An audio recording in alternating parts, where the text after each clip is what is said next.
Good morning students. इस video में जो आम्फियोक्सस के आहार नाल के जो बाकी पार्ट्स हैं, क्योंकि हमने बीलम और एंट्रोस्टोम तक पिछले वीडियो में पढ़े और उसके जो बचे हुए पोर्शंस हैं, पार्ट्स हैं, वो हम इस वीडियो में पढ़ेंगे। इनमें हैं हमें जो पार्ट पढ़ना है, भाग जो हमें पढ़ना है वो हैं, डिस्कस करने हैं, वो हैं दैट इज़ दी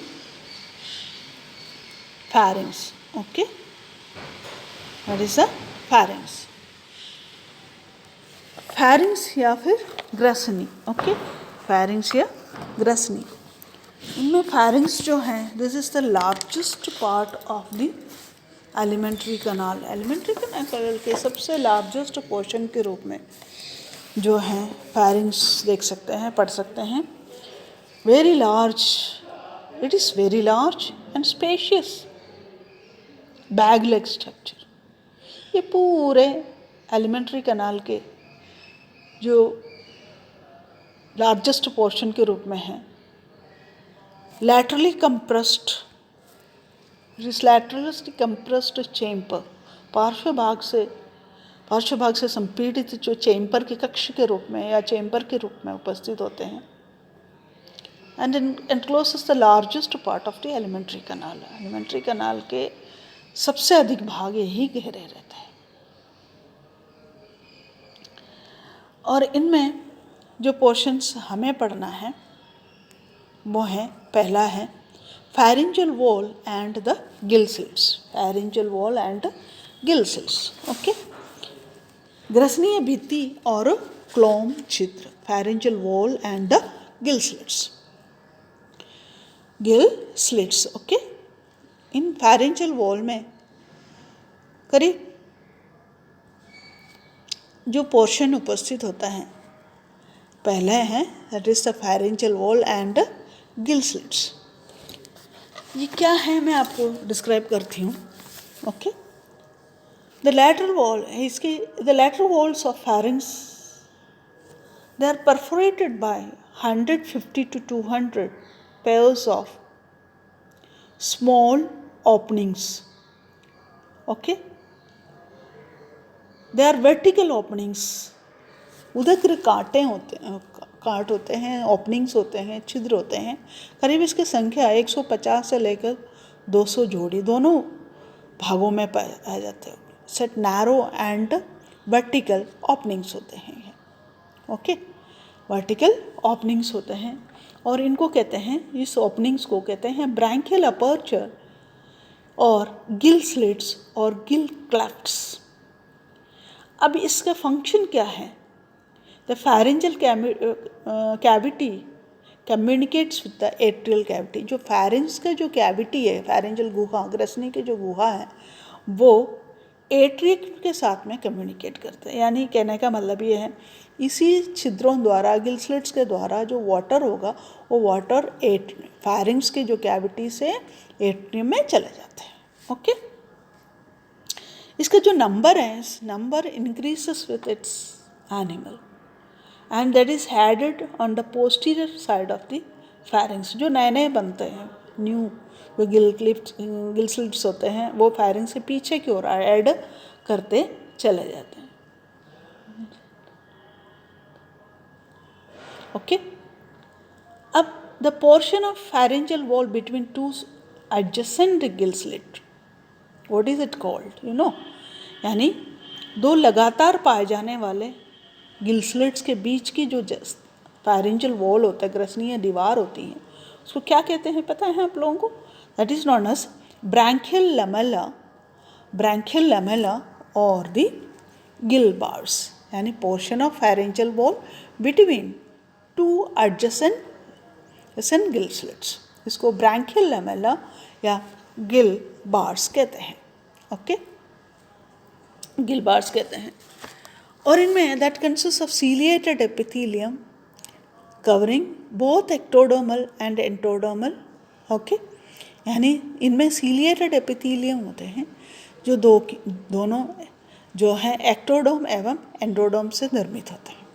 ओके, और मध्य भाग में there is a mesodermal core. Okay, there is a meso epithelial lining होता है जो कि एक्टोडर्म एवं एंडोडर्म से बनी हुई है, and there is the mesodermal lining. Okay, mesodermal core. तो मध्य भाग में एक mesodermal कोर है और एक्टोडर्म एवं एंडोडर्म से निर्मित सीलिएटेड एपिथेलियल लाइनिंग भी होते हैं. और cilia covering the endodermal epithelium of anterior and posterior surfaces are long and dense. जो सीलिएशन जो है एक समान नहीं होता, सीलिएशन और गिलबार्स में यूनिफॉर्म नहीं होते हैं और अलग अलग होते हैं. एक्टोडर्मल सीलिया जो आउटर पोर्शन की ओर एक्टोडर्मल सीलिया पाए जाते हैं, जिसको कहते हैं एट्रियल सीलिया, वो कम होते हैं. ओके, कम होते हैं एट्रियल सीलिया जो कि एक्टोडर्मल होते हैं और बाहर की ओर. और एंडोडर्मल एपिथेलियम में जो सीलिया उपस्थित होते हैं, they are dense and called the lateral cilia endodermal. Okay, endodermal. तो atrial cilia and lateral cilia. और cilia on the inner or pharyngeal side are specially long and called the frontal cilia. This is also endodermal in origin. Okay, frontal cilia ये भी किस तरह से inner और pharyngeal side में पाए जाते हैं. इनर और pharyngeal साइड में स्पेशली लॉन्ग होते हैं और लंबे होते हैं और उसको कहते हैं फ्रंटल सीलिया. तो ये जो एट्रियल सीलिया है ये किससे बनी हुई है? एक्टोडर्म से. और जो लैटरल सीलिया और फ्रंटल सीलिया ये दोनों एंडोडर्म से बने हुए. अब डायग्राम मैं आपको दिखा दूंगी. Okay, ciliation, it is the ciliation and the different types of the or different parts of the, here it is the gill bars. Okay, मैंने कहा था आपको गिलबार्स वो संरचना है जो कि दो लगातार पाए जाने वाले गिल स्लिट्स के बीच के फेरेंजियल वॉल, उसके बीच pharyngeal wall, they are known as the gill bar. और या जो है गिलबार्स कहते हैं यार ब्रांकियल लैमेला कहते हैं. ओके, और इनमें क्या क्या उपस्थित होते हैं? बाहर एक्टोडर्म. ओके, एक्टोडर्म, भीतर की ओर एंडोडर्म. ओके, और बीच में एक mesodermal core. This is the mesodermal core. अब इनमें जो फेरेंजियल एपिथेलिया है ये, और इनमें जो सीलिया उपस्थित होते हैं बाहर की ओर, जो एपिथेलियल लाइनिंग में और एक्टोडर्म से बना हुआ जो एट्रियल सीलिया वो कम होते हैं. Okay, these are the atrial cilia. Okay, और अंदर की ओर जो सीलिया हैं एंटीरियर एवं, सबसे पहले एंटीरियर एवं पोस्टीरियर साइड की और इनर साइड की सीलिया. ओके, और जो हैं फ्रंटल सीलिया हैं वो भी एंडोडर्मल ओरिजिन होते हैं, बट वो लंबे होते हैं. बट जो लैटरल सीलिया हैं वो कैसे हैं? डेंस होते हैं और वो छोटे होते हैं. जो गिलबार्स हैं वो भी दो प्रकार के हैं, प्राइमरी गिलबार एवं सेकेंडरी गिलबार्स. जो प्राइमरी गिलबार को सपोर्ट करने वाले जो स्केलेटल रोड है उसको कहते हैं primary gill road, and secondary को कहते हैं सेकेंडरी गिल रोड. ओके, तो ये डायग्राम क्लियर हो गया? क्लियर, यानी ये सेकेंडरी, दिस इज सेकेंडरी. और इनमें दोनों के बीच में जो कनेक्ट करने वाले जो गिल रोड का जो भाग है उसको कहते हैं synapticulum. This is the synapticulum. Okay, अब प्राइमरी गिलबार जो है कहते हैं कि फोर्क्ड है. ओके, फोर्क्ड है क्योंकि इसमें coelomic canal, okay, coelomic canal एवं skeletal rod, coelomic canal and blood vessel and उपस्थित होते हैं, ओके। यानी coelomic canal and blood vessel एक, और जो सेकेंडरी गिलबार है इनमें ब्लड वेसल का ही इसमें अनफोक्ड होते हैं और ब्लड वेसल्स का भी उपस्थित होते हैं इसका भाग। तो अनफोक्ड एंड फोर्क्ड जो है वो प्राइमरी गिलबार के हैं और अनफोक्ड जो हैं वो सेकेंडरी गिलबार के हैं, ओके। नाउ और this diagram, this is a basket like appearance, यानी फेरेंजियल वॉल के जो बास्केट लाइक अपीयरेंस दिखाते हैं, यानी ये सेकेंडरी गिलबार को सपोर्ट करने वाला सेकेंडरी गिल रोड और प्राइमरी गिलबार को सपोर्ट करने वाला प्राइमरी गिलबार। तो प्राइमरी गिलबार्स एंड सेकेंडरी गिलबार्स, ओके। अब इसके ओरिजिन में देखते हैं, ओरिजिन आपको दिखाते हैं किस तरह की इसकी ओरिजिन होते हैं। Next portion, this is the development या origin of the secondary gill bars.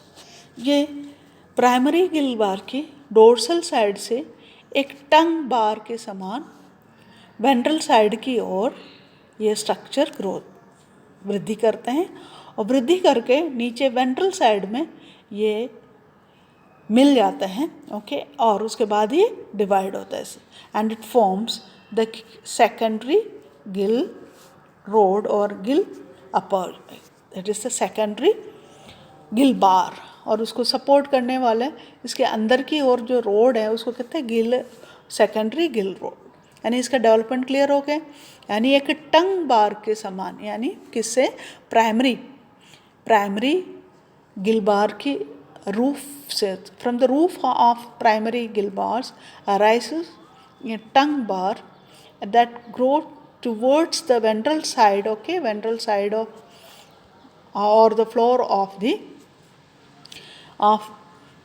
the pharyngeal wall, and it makes the secondary gill bar, okay, gill bar। और उसको सपोर्ट करने वाले जो स्ट्रक्चर है उसको कहते हैं secondary gill rod. This is the development of the secondary या origin of secondary gill bar from the primary gill rod, okay. Next विज्ञान से स्लाइड में आपको एक्सप्लेन करती हूँ। Here it is the pharyngeal gill, okay, fourth है, blood vessels है, समझा दिया आपको। Now the next portion that is the endostyle, okay, the endostyle. Here it is the endostyle, okay, it's a shallow groove, okay, it is the shallow groove that consists of 4 longitudinal tracts of mucus secreting gland cells। ये एक छिछले groove या खांचनुमा structure होते हैं और इसमें mucus श्रवण करने वाले 4 ग्रंथिल tracts, कोशिकाओं का ट्रैक्ट्स उपस्थित होते हैं and 5 tracts of ciliated cells, यानी पक्षमापित कोशिकाओं का 5 ट्रैक्ट्स उपस्थित होते हैं and it is supported by 2 gelatinal skeletal plates, okay, skeletal plates. वो डायग्राम आपको दिखाते हैं। Here it is the endostyle, this is the endostyle, okay. I said this is the shallow, this is a shallow groove like structure, okay, and it consists of 5 tracts of mucus secreting gland cells and 4 tracts of 1 2 3 4 5, यानी 4 tracts of ciliated cells। Yes, we can say there are 4 ciliary tracts, 1 2 3 4, okay, और 5 जो हैं 1 2 3 4 and 5. 5 there is the gland secreting cells, okay, tract of cells. और जो सीलिया है, median सीलिया, इनमें सीलिएटरी tracts में से मीडियन जो है वो लंबे हैं और उसके बाद ये दोनों लैटरल जो है वो छोटे हैं. Now it is supported by the two skeletal plates. ये दो skeletal plates से support किया हुआ है. Okay, and the coelom, subendocoelom passes at the ventral side of the endostyle. Okay, endostyle. So we can say this is the structure of the endostyle. Okay.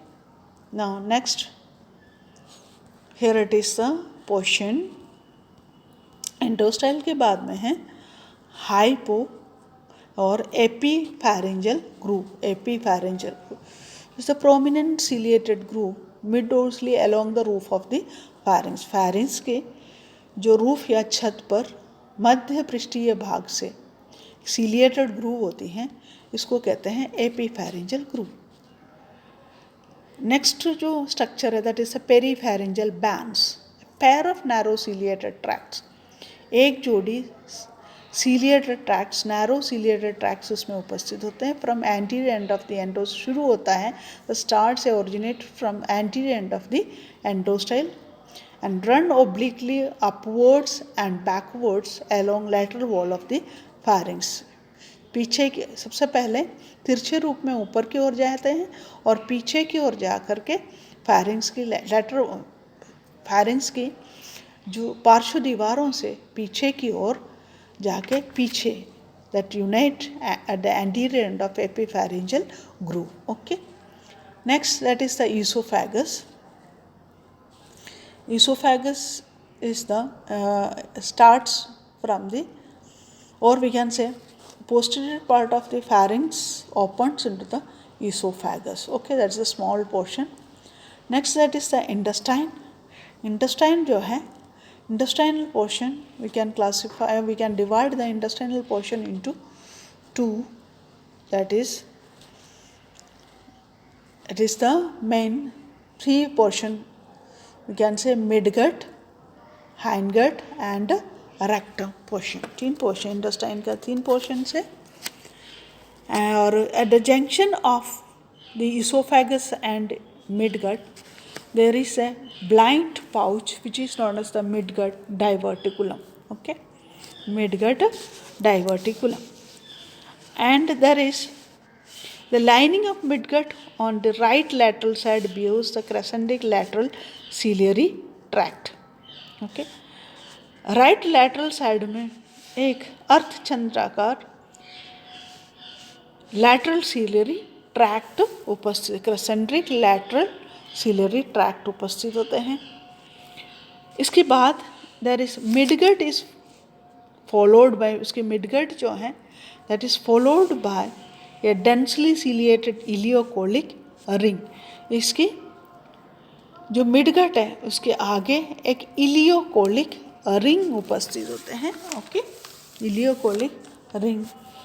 और इसका function क्या है? Its ciliary action rotates the mucus coat containing food. Okay, ये इसको rotate कर, किसका? Food जो है सीलियरी म्यूकस कंटेनिंग जो फूड म्यूकस कोट जो है जिसके अंदर जो फूड उपस्थित होता है उस फूड को वो रोटेट करते हैं. The hindgut that follows is narrower, its terminal part or rectum is heavily ciliated and opens to outside the anus. तो हाइंडगट जो है इसके जस्ट बाद यानी मिडगट के अगला जो हिस्सा है that is the hindgut. Okay, और इसके नेक्स्ट पोर्शन जो है that is the rectum. The last portion of the alimentary canal is the anus. Okay, तो डाइजेस्टिव ग्रंथि इसके, अब इसका डायग्राम आपको क्लियर करते हैं. This is the diagram. Okay, this is the diagram. ये देखो, सबसे पहले here it is the oral, the mouth, okay, mouth है. फिर उसके बाद उससे चारों तरफ जो है oral hood, oral cirai, then vestibule इसमें, then bile organ, okay. This is a pharyngeal wall, pharynx largest है, pharyngeal wall, उसमें अनेकों जो ओपनिंग्स हैं उसको क्या कहते हैं, यानी गिल स्लिट्स. गिल स्लिट्स में अंदर क्या क्या स्ट्रक्चर्स है वो आपको क्लियर कर दी मैंने, ओके. अब इसके पीछे देखो, here it is the portions, यानी इंटेस्टाइनल फायरिंग्स के बाद में डायग्राम में जो ईसोफेगस है वो दिखाई नहीं दे रहे हैं. वे उसके बाद जो है इंटेस्टाइनल पोर्शन है. इंटेस्टाइन का 3 पोर्शंस था, जिनमें से पहले जो ईसोफेगस और उसका जंक्शन में ब्लाइंड पाउच है इसको कहते हैं, that is the midgut diverticulum, okay. Midgut diverticulum, फिर मिडगट डाइवर्टिकुलम, फिर ऐसे क्रेसेंट इस इंटीरियर पोर्शन में आता है, यहाँ पर करीब करीब आता है ileo, that is the crescentic lateral tract of सीलिया.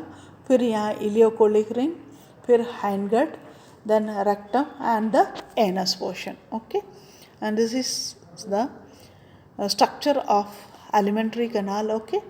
अब इसके डाइजेस्टिव ग्रंथियाँ जो है इनमें कौन से हैं, डाइजेस्टिव ग्रंथियों में जो स्ट्रक्चर्स होते हैं वो देखें. डाइजेस्टिव ग्लैंड्स में मिडगट डाइवर्टिकुलम है.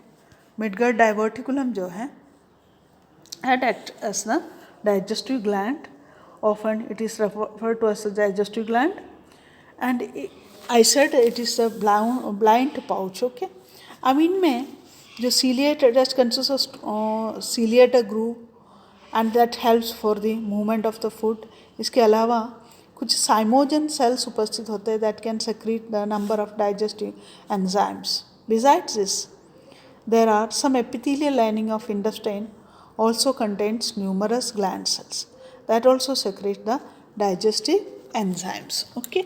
So this is all about the digestive system of the amphioxus. ये लेक्चर यहीं स्टॉप करती हूँ. अगला क्लास या अगले वीडियो तक, अगला जो वीडियो है नेक्स्ट वीडियो में